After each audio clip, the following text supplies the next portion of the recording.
he ended up messaging me on Tinder that he was gonna go, and I was like, awesome, my plan worked. And then about an hour later, he texted me and said I had good birthing hips, so I never talked to him. I got nightmares in my head, I fear thoughts build up until I can't. My mind fills up into a creature, and it haunts me somewhere much deeper. I got nightmares in my head, I fear. Hello and welcome to True Crime Rocket Science, the most authentic voice in true crime. Now, thus far there's been one glaring hole in what we know about Brian, one piece missing from the puzzle, his dalliances with the opposite sex. Well, were there any? Enter Hayley Wlette, a 26-year-old OB-GYN nurse. When Hayley, who is from Pennsylvania, saw Brian's mugshot, she realized Koberger was the same man that she went on an uncomfortable Tinder date with when she was in college. I think they both studied psychology. Hayley seems to be the real deal because she was able to provide the Daily Beast with texts that she sent to friends, and one friend responded that she remembered Hayley telling her about her nightmare Tinder date.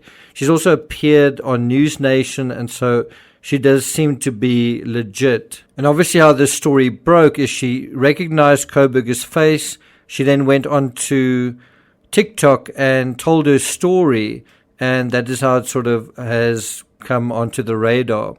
According to the Daily Beast, Wlette said that after matching on Tinder, both of them went to go and see an action movie. This was in December 2015, before Koberger drove her back to her dorm at Penn State Hazleton. It would be interesting to know what vehicle he was driving.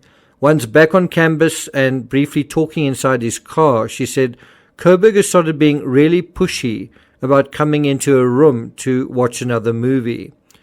The article then also provides some additional background leading up to the date and then the uncomfortable things that took place in the date and the abrupt ending to the date. But before we get to that, if you haven't subscribed to the channel, please do. If you're enjoying the coverage here and the discussions, head on over to patreon.com/TCRS. If you're enjoying this analysis, please like, share, leave a comment, and let's get started. So, Wlette told the Daily Beast that she spoke to Koberger all morning, that was in December, and in the afternoon on the day of their date. And then he mentioned that he wanted to go to the movies, and he asked her if she would like to go with him. And she agreed to the date, and she said that Koberger had a movie in mind, and while she can't actually remember the title, she said she didn't really care to see whatever it was. Now, I must say, although she seems to remember him not buying her popcorn, that is a little bit of a problem in terms of legitimacy, that she doesn't remember the actual movie they went to watch. Anyway, she said, I got off work and met him at the theater, and then he paid for her movie ticket, but he didn't want popcorn, so she ended up buying some for herself. She said, we watched the movie, and then he said he would take me back to my dorm. So there's a little prod there at Brian's lack of social etiquette, not buying her popcorn. Bear in mind, in 2015, Brian was around 20 or 21 years of age. According to the article, after driving her back to her dorm, Wlette said that Koberger ended up parking his car in a move she thought meant, well, that he just wanted to talk, because they didn't really talk during the movie. She doesn't remember exactly what they spoke about, which is also a little bit problematic.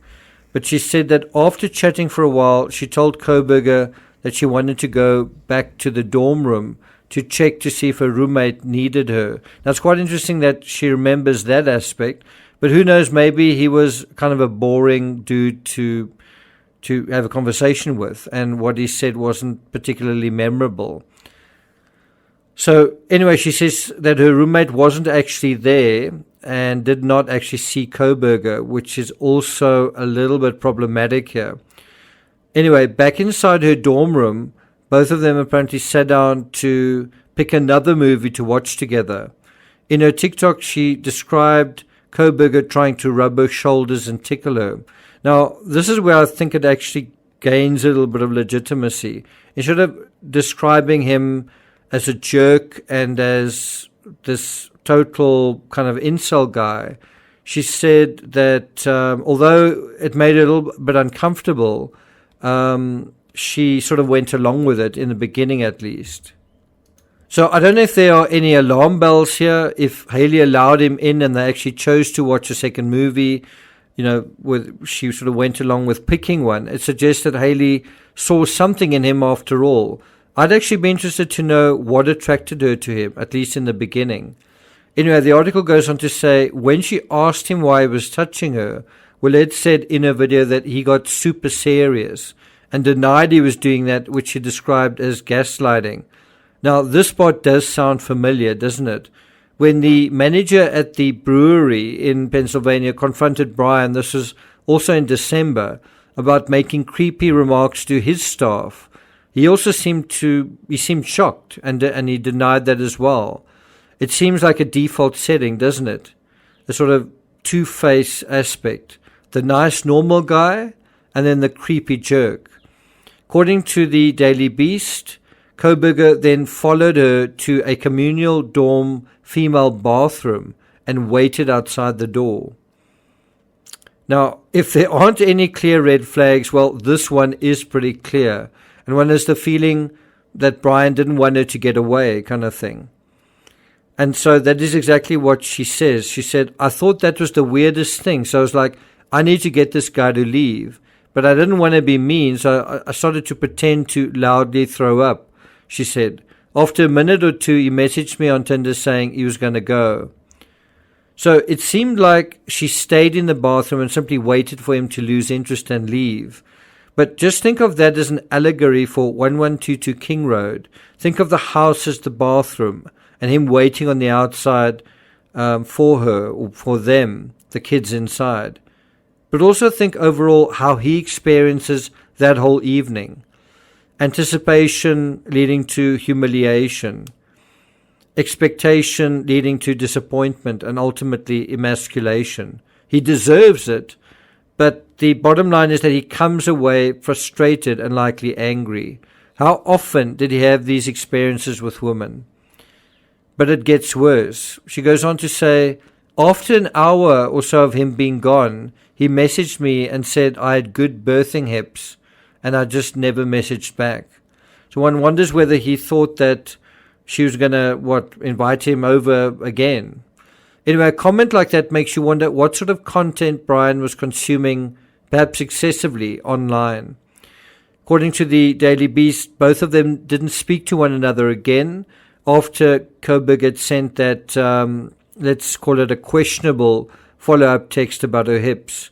She said that while Koberger was very polite and nice during the date, he completely changed gears when the pair got to her dorm. So, it's not as though she's saying that he was a jerk all the way through, and that does actually ring true to some extent. Again, do you see here, you get a sense that there is a Dr. Jekyll and Mr. Hyde aspect to him.